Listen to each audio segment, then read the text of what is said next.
Urrengo hitzaldia Dorleta Ugalde Usagizagak eskainiko digu. Bera jarduera fisikoaren eta kirolaren zientzietan lizentziatua eta kirol jarduera egokituan gradu ondokoa da. Kirol kudeaketan masterra du eta berdintasun agentea da. Soin hezkuntza irakasle maila guztietan 7 urtez ibilitakoa eta Eusko Jaurlaritzan kirol kudeatzaile lanetan hasi aurretik ibili zen. Bertan 20 urtez lanean, eskola kirola eta kirol eremuko berdintasun programaren arduradun teknikari eta bere bizitzan zehar afizioa eta ofizioa uztartzeko aukera paregabea izan du eta gaur egunean ere kirolari aktiboa da. Aurkeztuko diguna da kirol lege berria, udalaren ardurak adingabekoen babes arloan. Orain egin bezala, ordu erdi izango dugu, berak izango ditu 20 minutu, eta guretzako 10 izango dira galderak egiteko. Mila esker, Roier. Mila esker antolatzaileei eta itzultzaileari ere, ze ematen dite aukera nire ama hizkuntzan diteko hitzaldi osoa.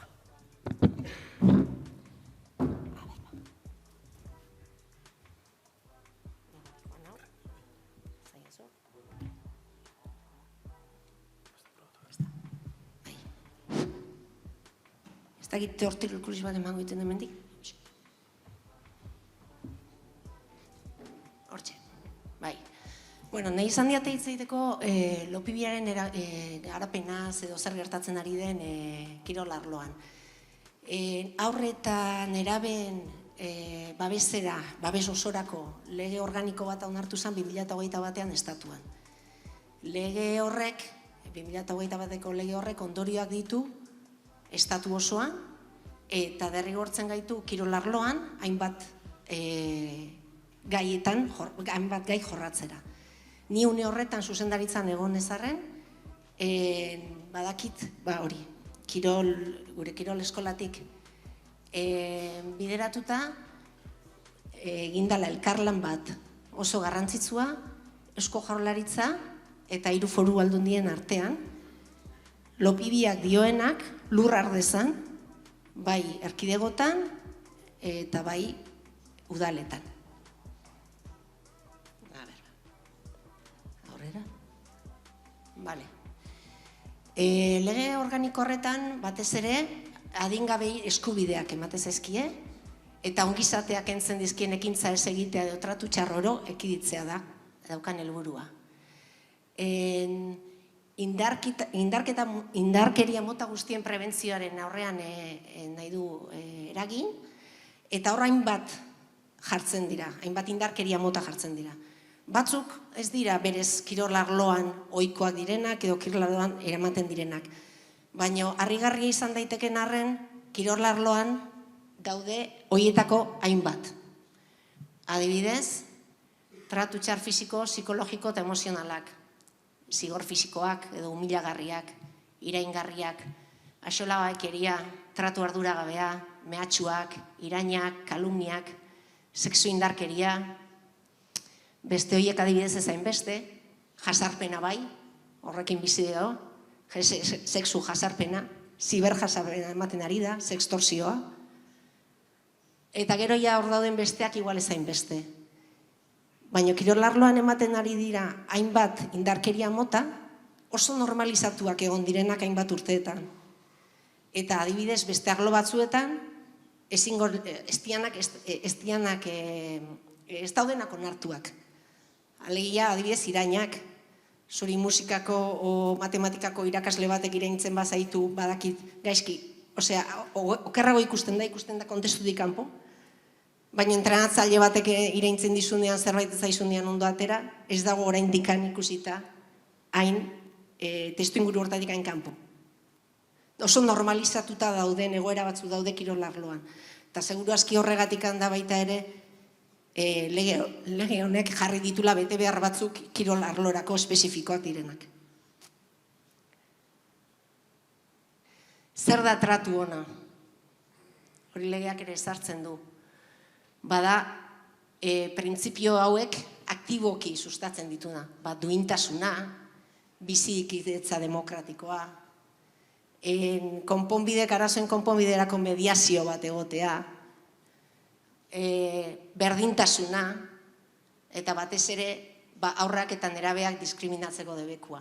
Nik usteet, mundu guztio dazkagula, kirolarloan jardun garen guztio daukagula, zenbat hainbat alditan ematen diren, urratzen diren, tratu on printzipioiek.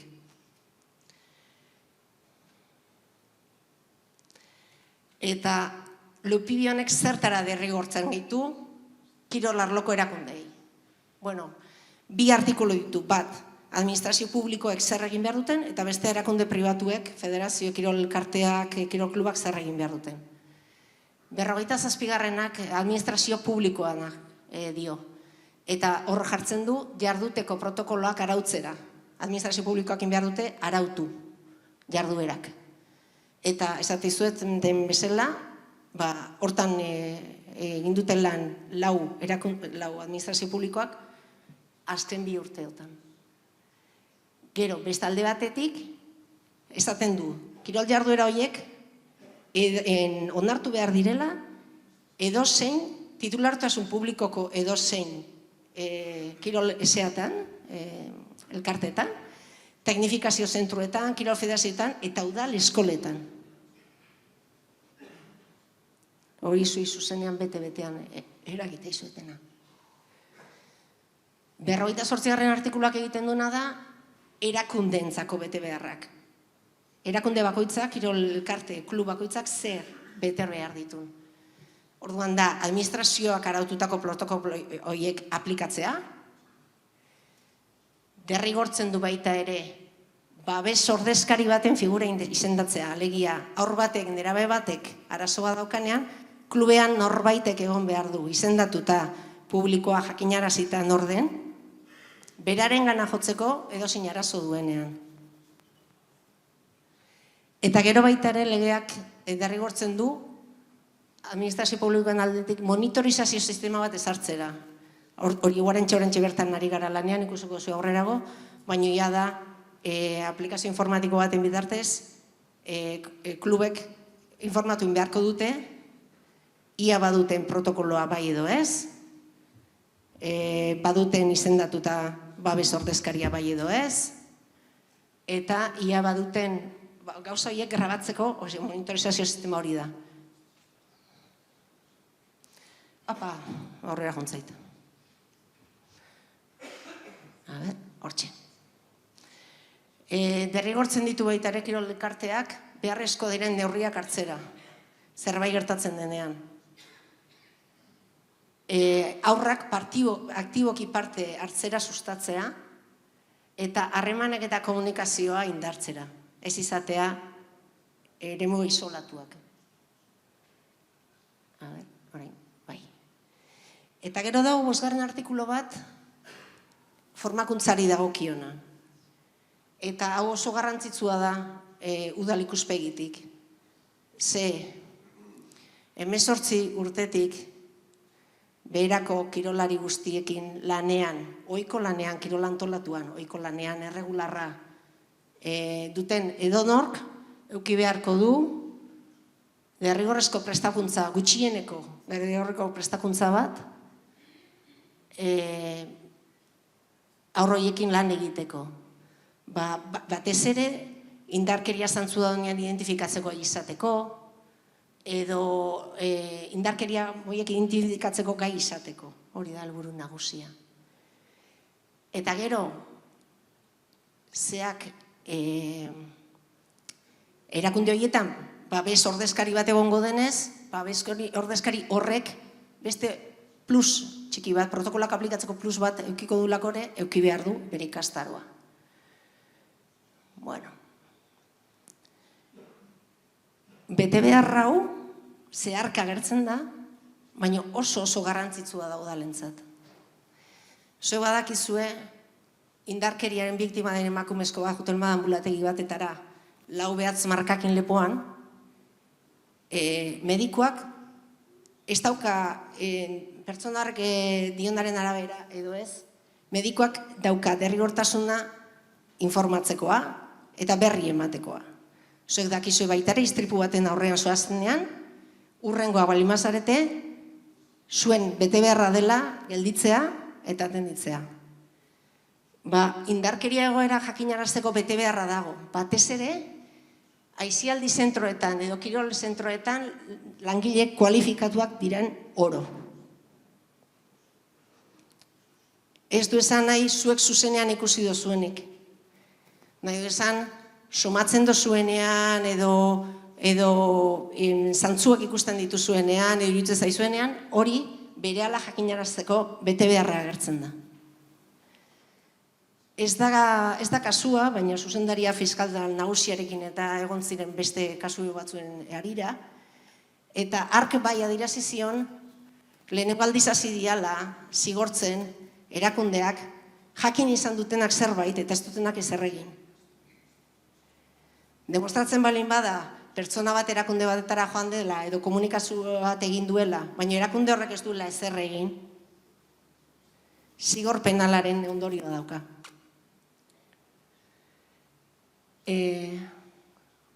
Negatik oso garrantzitsua da.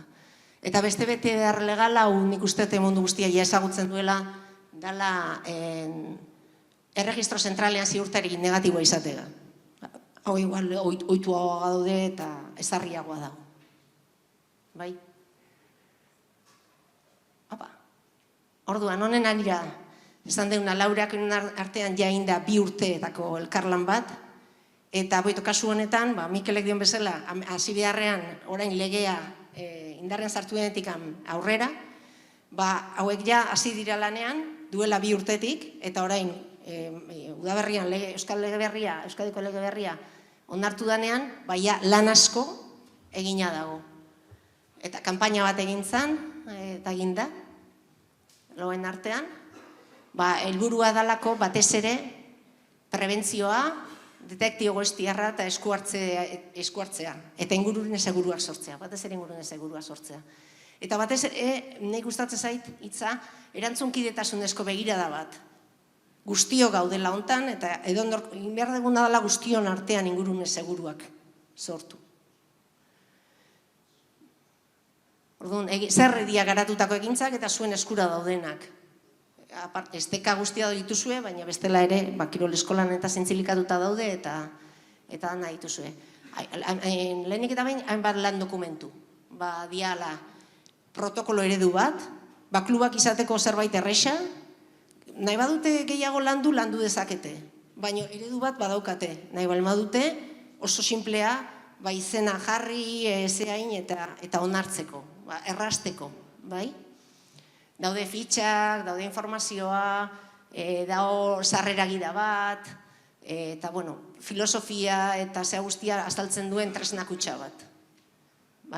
Hoi danak estekak dira, hoietara.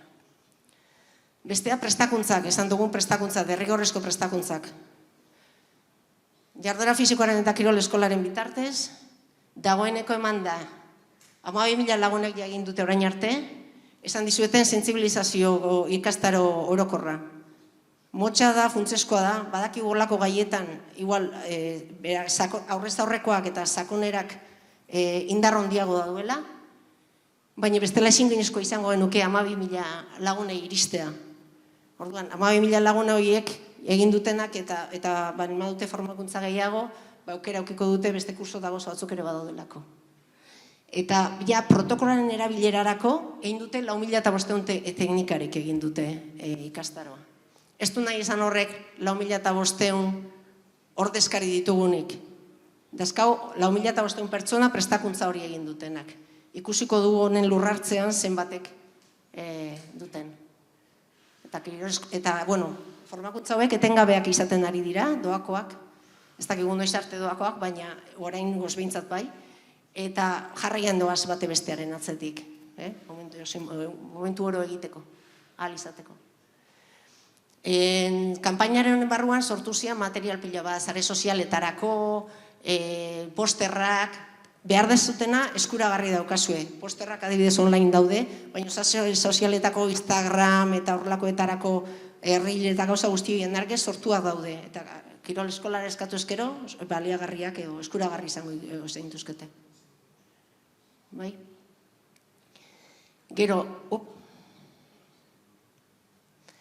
prozesu honetan ze laguntza publiko sortu diren, kirol eskolatik batez ere prestakuntza prozesurako.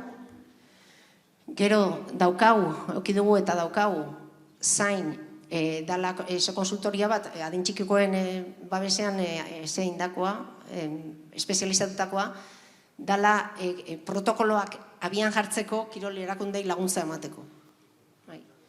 Gero gudakau baita ere, 2018-tik zure taldeko gara zerbitzua ari garela harreta ematen. Kirolean, kasuntan adingabekoa jarri ditut gaia dalako, baina ematen dugu bai adingabekoei edo bai emakume helduei, indarkeria kasuetan arreta eta aholkularitza. Eta gero badoita ere zeuk esan telefonoa, orokorra dela, aurretan erabentzako. Araudia, baia 2000 udaberriko legea 2002-2023koa onartzenerako prozesu hau egina eta lurrartzen hasia zegoen. Orduan, ez du ezer berririk esaten Euskadiko jarduera fisikoaren eta kirol legeak gai honi buruz. Bestearena jasotzen du eta bakarrikan jartzen duena da adibidez epe bat. Bestean ez dena agertzen. Eta da, lege hori onartzen denetik, babeserako ordezkarien figura hau urtebeteko epean garatu beharko dela, garatu, ez du jartzen onartu erakundeeta, baina garatu beharko dela. Eta hori egina dago eta abian jartzeko prest. Bigarren aipatu nahi nun, horren babeserako legea, legebiltzarrean dago, justu legebiltzardio amaitu aurretik onartu nahi dute, nahi zuten abenduan, nik uste da abenduan ja gaude eta ez dietela emango, baina urtarrilean edo, nahi dute onartu. Eta hemen hainbat artikulu daude jasota, berdinak dira, lopibiak jasotzen duen berdinak dira, baina bai, gero unai egitzen behar dulako eta, bai jartzen du baita ere, 0 eta 6 urteko aurreproiektua jartzen du 0 eta 6 urte bitartean, kirol lehiaketak ezin direla egin, baina jarduera fisiko bultzatu bai, eta beste hainbat kontzeptu agertzen dira, kirolari lotuta lehenoko legeetan ez dena aurkitzen. Prozesu guzti honetan, 2 urte hauetan, elkarlana eginda. Behaiekin bildu gara, beraiek dakite guze egiten ari ginen, eta gu beraiek ez egiten ari ziren. Horre proiektu eman digutelako, eta horrekin osatu eginda. Eta zentzu horretan oso interesgarri izan da. Eta lau erakundeen arteko elkarlan honetatik dator, 2023-2024 ikasturtean, foru aldundiek, 3 foru aldundiek, eskola kirolean adibidez, izena emateko derrigortza jarriko dutela protokoloa izatea eta babes ordezkari izendatzea. Gauza horiek batez ere eskura dituzuenak, bai, foru aldetik bakarrik ez, udalen aldetik ere, lurrartzea eta araudiaren betetzea ematen ari dela ziurtatzeko. Eta, hau garatzeko ere laguntza zerbitzuak ere jartzen ari dira martxan foru aldundiek. Orduan, azkenian zer, hau bete egia gelditu zait, diapositiba hau, baina, ni bakarren egon da zen, bete behar bezala, udalaren ardura, nik jarri diator ardura, azkenian bakarra irutze zaitelako, bakarra eta potoloa. Eta da, hori, erantzunkidetasunaren ikuspegitik, sortu behar daula aldaketa kultural bat duen elkarzaintza zarea. Guztion artean ziurtatu behar dugula, eta batez ere, udaletan daukazuen erramienta hori da, diru laguntzak, kirol instalakuntzako eutxitzen dituzunean, bakarrik da ziurtatzea protokoloak onartu dituzte, formakuntza jaso dute, zuekin lanean ari diren begiraleak, ordezkari bat izendatu dute, bereziki adibidez, prozesuaren monitorizazioa edo diskriminazioa ematen denean, zerbait gertatzen denean, kirol elkartean neurriak hartu ditu, zerbait egiteko eztabaidan jarri da, hori da zuek niretzat, daukazuen lan itzela eta garrantzitsua. Eta besterik ez. Mil esker.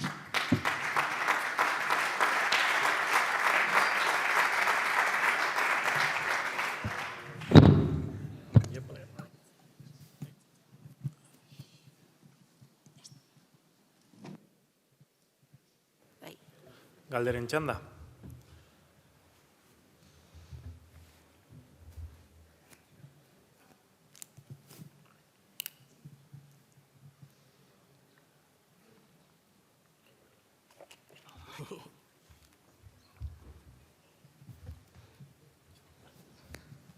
Kaixo, bai. Udalen ikuspegitik eta, bueno, hor jarrita, azken aurreko diapositiban, ez? Kirol elkarteei eta, bueno, enpresei, honen berri eta informazioa eta gauzatzen lagundu behar dieguna, baina noraino doia udalen ardura kasu horretan, hau da. Gauza bada zabaltzea kluben artean, gero, eskola kirolean aritzeko behar dute, lizentzia eta garatzeko, baina adibidez arlo federatuan eta beste inolako kontrolik dago, ea formazioa egin beharko luketen egin duten ala ez, ala gu geuk egin beharko, bueno, udaletatik egin beharko litzateke kontrol hori. Bueno, udaletatik kontrola asko dago, bueno, irutze zaite, kontrola asko dagoela, batez ere, bada, zuek adibidez, enpresa kontratatzen dituzuenean eta sexu zea egiten duzuenen moduan, nik uste klubek eta zeak formakuntza dutela edo egina dutela, aurroiekin zeintzuk ari diren lanean, nik uste, eskola kiroleko kontua da, lizentzia federatu bat balen badu, bai federazioarena da. Baina udaletan lanean aurrekin ari diren gehienak ez dituztek lizentzia federatua dutenik. Entrenatzaileak, diot adibidez. Enpresetakoak garbi dago. Enpresetakoak oso garbi dago. Eskola kirolean ezinbestekoa dute lizentzia tramitatzeko. Kirol federatuan guk bialdu alditzugu, informazioak, besuak, esan egin behar duen, baina guk ez dakagu, ez badugu egiten bereziki kontrol hori, ez dakagu, ez dakit, aginperik hori egiteko. Orduan, hor atal erosati garrantzitsu bat gelditu daiteke erren. Guk ari gara momentu honetan araudia egiten, berarizko araudia egiten, Euskadiko Kirol Federazioentzat, gai honetan. Uztartuz, bai aurren babesa eta bai emakumeen indarkerian kontrakoa. Eduki beharko dutelako Euskadiko Federazio bakoitzak, bere protokoloa, bere protokoloa, arduraduna eta dagokion pertsona. Eta bai legeak, astu intzait esatea, baina legeak xedapen batean jartzen du, azkeneko xedapenetako batean jartzen du, klubak, ala nahi balin badu, jartzen du klubak badaukala aukera, dagokion federazioak onartutako planari atxikitzeko. Hori jartzen du, xedapen batean. Eta nik usten dut, horregatik izan dut, elkar begirada bat izan behar duela, ze bestela junietez eskigu batzutatik eta besteatik zeak. Baina Kirol Federazioanak egia da, nik uste udelaina zuzeneko ardura dela informatzearena, lehen esan dizutena hori da igual garrantzitsuena lopibia jarri duena, eta da zantzuak dituen edozein kirol langile kualifikatuak duen informatziko beharra, hori oso arazo larritzat hartzen dalako, hori bereziki esatetu zuzenekoa, eta nik uste baita ere lagundu beharko lukela bideak jartzen informatzeko zerbait balin badago.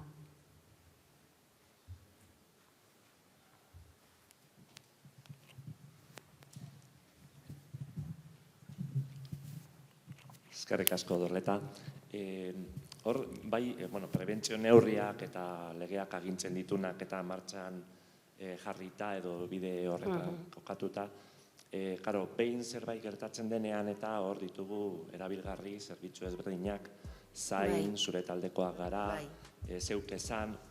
Hor eremu horretan, aurreikusten duzu egongo dela beste berrantolaketa bat edo ibilbide bat egin behar dela arlo horretan? Gu zure taldekoa gara zerbitzuaren hausnarketa bat egiten ari gara, martxan jarraitzen du. Gertatzen dena da, ez dela, lopibia etorri da, eta pasada, lehen nik antolatua zegoena aintzat hartu gabe. Emakumeen kontrako indarkeriaren urte asko damazkigu lanean. Eta guk emakumeen kontrako indarkerian lanean gendenean, adingabekoak ere tratatzen gintun, neskatilak eta neskan nerabeak. Eta lopibiak ekarri du beste bide bat. Eta biak ustartu beharrean gaude. Gero berdintasun legeak ere, kendu egin ditu kontzeptu bezala sexu jasarpena eta sexuagatiko jasarpena. Eta jaitze egiten du violentzia oro. Orduan, bai, behar denuna da akotatu. Adibidez, zure taldeko gara zerbitzutik orain arte sexu jasarpena egin dugu eta ezin dugu eozein diskriminazio oro atenditu. Gertatzen ari zaigu azkenengo bolaretan, lopibiak indu, pixkatz ondo dagoela hori, piztu egin du eremua, bale? Eta baina etortzen nahi zaizkigu, zerbitzura, eskola kiroleko kexak, ama batek esaten duelako larria dela, baina ez da igual bideo hietatik konpondu beharrekoa. Dala, entrenatzaile batek esan diola, 11 urteko hor bati, no vengas a entrenar, no sé para qué vienes a entrenar, con lo malo que eres. Orduan, eta horrei bukatu du zerbitzu horretan. Eta hori ere ez da, administrazioak ezin dugu guztia konpondu. Netzan, nahi eta nahiz behar ditugu ordezkari figura horiek, gutxienez, hasierako mediazio bat egiteko, hitz egiteko, beste konponbide batzu bilatu behar dira, ezin dalako administrazio publikoak alako zehatara, xehetasunetara iritsi. Orduan, zure taldekoa gara, orain arte behintzat, eta jarraitu nahi genuke, sexu violentziarekin, gauza larriagoekin lotutako kasuak atenditzen. Eta bidean hor gelditzen dian, gauza direnean beltzak, edo dinean txuriak oso erresa da. Dazkagu hor, grisan eremuan, batzuk gris ilunagoak eta beste batzuk gris argiagoak, zalantza sortzen zizkigun zea bat, eta hori benetan hausnarketan baten barruan gaude, baina gehiago zehaztu beharrean gaude, hori argi daukat. Bai, ahi gara.